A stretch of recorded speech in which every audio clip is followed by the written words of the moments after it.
You design your own books or notebooks or journals, and you can post them and you can make money while you're sleeping. She used to sell journals on Amazon and teach in a classroom. Now, Alainee Simonson is accused of having sex with a student that she invited to live in her home. I have the disturbing allegations made against that former high school teacher. Welcome to Crime Fix. I'm Angenette Levy. Alainee Simonson is a 29-year-old, now former teacher from Tarrant County, Texas. I cover a lot of these cases for you, which is really unfortunate, these teachers who get accused of having sex with kids. But there's something about this case in particular that's very bothersome about these allegations, and I'll get to that in just a moment.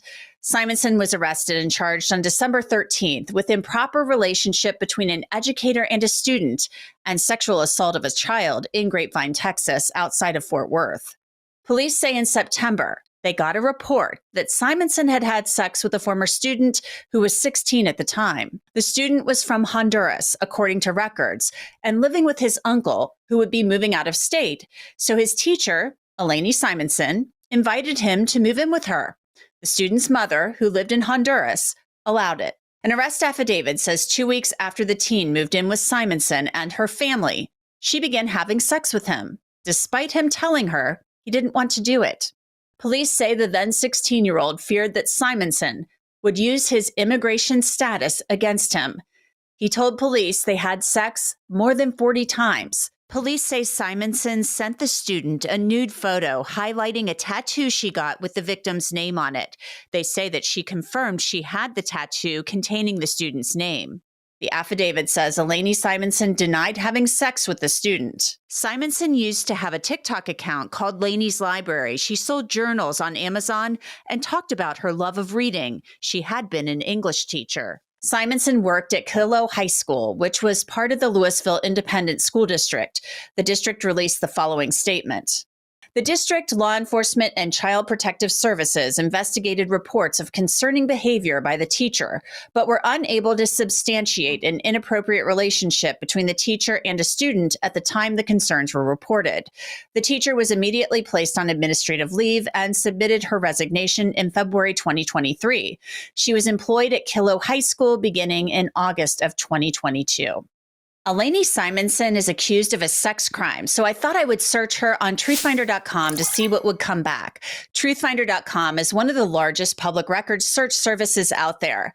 When I looked under criminal and traffic records, Simonson's criminal charges did not appear. They're pretty new, but I could see that she lives in Grapevine, Texas. Truthfinder is great because it will show you a person's past and current addresses, criminal and traffic records, social media accounts, phone numbers, and even possible relatives. Right now, you can get 50% off of confidential background reports. Just log on to www.truthfinder.com/LCCrimeFix. Get that discount and log on and start accessing information about almost anyone. Marian Braccia is a former sex crimes prosecutor. She's also a practice professor of law at Temple University's law school. So, Marian, I want to get your first thoughts on this case where we have a former teacher now charged, it sounds like over a year later, with sex crimes involving a former student.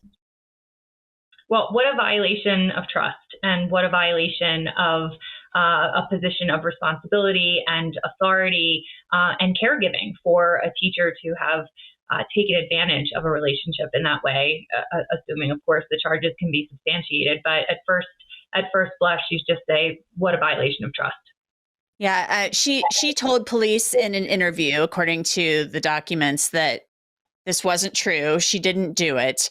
But there were some pretty specific details that this student offered. First of all, it just seems to me like a total lack of boundaries to even invite a student, no matter the circumstances, to invite a student to live in your home. I know that there was an immigration issue and he wasn't going to have anybody to live with, but is that a red flag right there? I do think it's a red flag. And again, there are teachers out there who would do anything for their students. I think teaching as a profession is a giving profession. It's a selfless profession. There is enormous sacrifice that happens when someone becomes a teacher, an advisor, someone who takes on that responsibility for young and developing people. But there do have to be boundaries between safeguarding their well-being and engaging in a relationship that's untoward or inappropriate, or in this case, it sounds like abusive. And that's where I think the allegations and eventually the charges came from. I don't want to get into like a political debate here about immigration or anything like that. But one thing that stood out to me was the fact that this is a 16-year-old boy.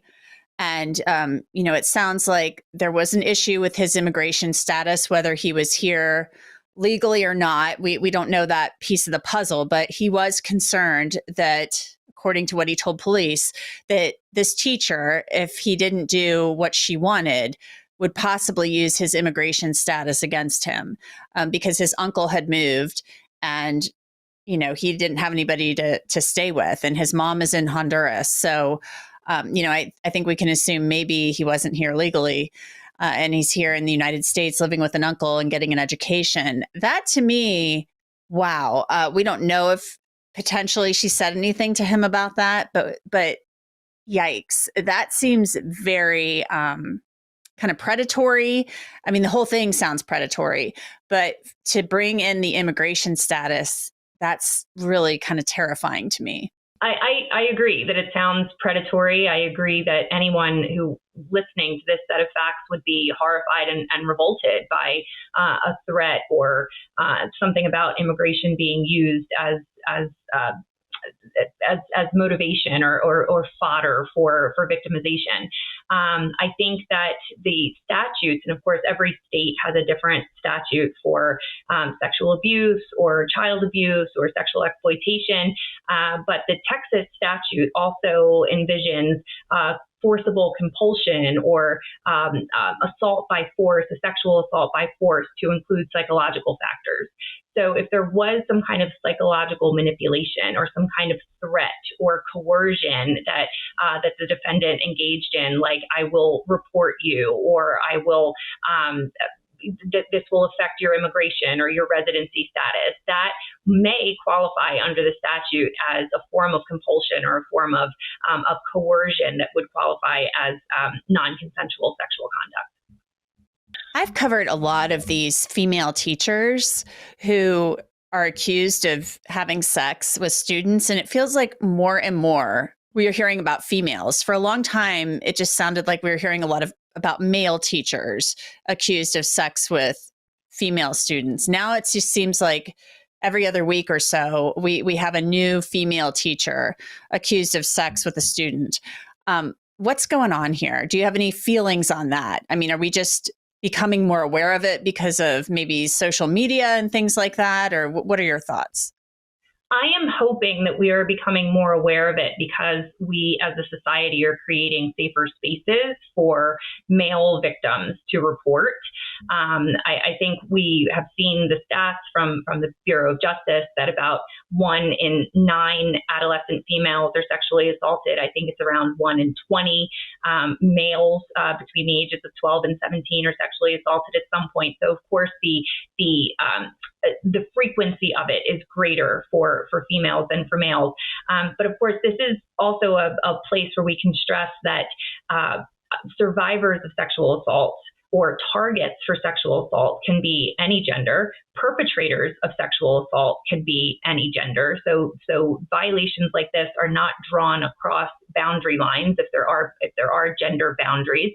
But also, I think that the willingness to come forward, the willingness to report and feel that there will be a receptive listener, a receptive investigator, a receptive trier of fact is something that weighs very, very heavily in the decision-making of a survivor to come forward and say, this happened to me. So if we are hearing from more male victims or more victims of female perpetrators, maybe that's because we are making changes in the right direction to make survivors feel safer and more more at ease in making the reports they need to make in order to prevent future harm to other people and in order to start their own healing process.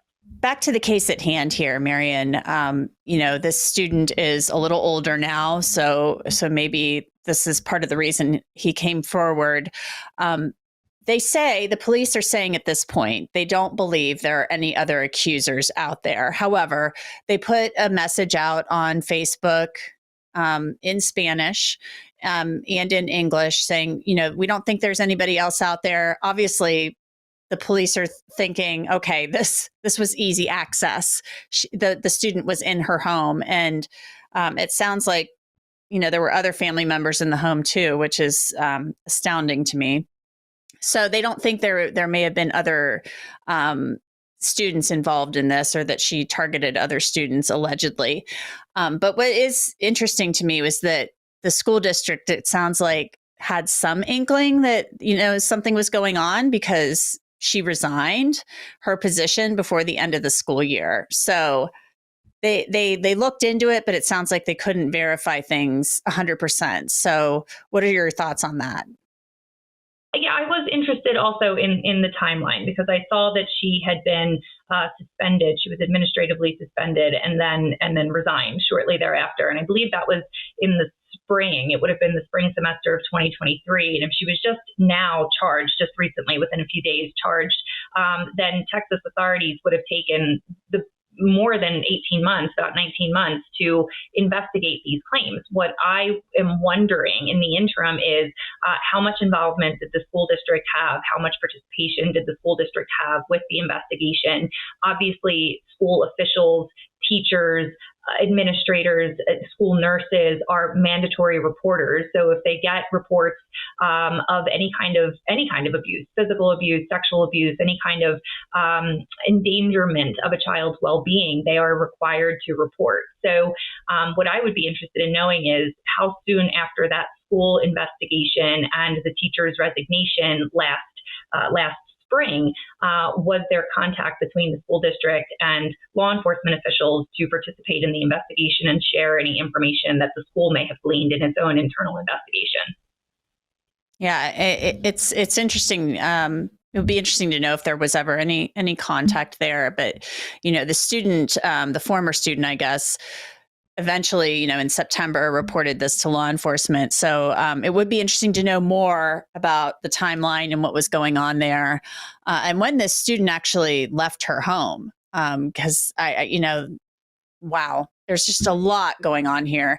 And again, Alainee Simonson has said she didn't do this, and she is right now free on bail. Marian Braccia, thank you so much. It's always a pleasure to talk with you.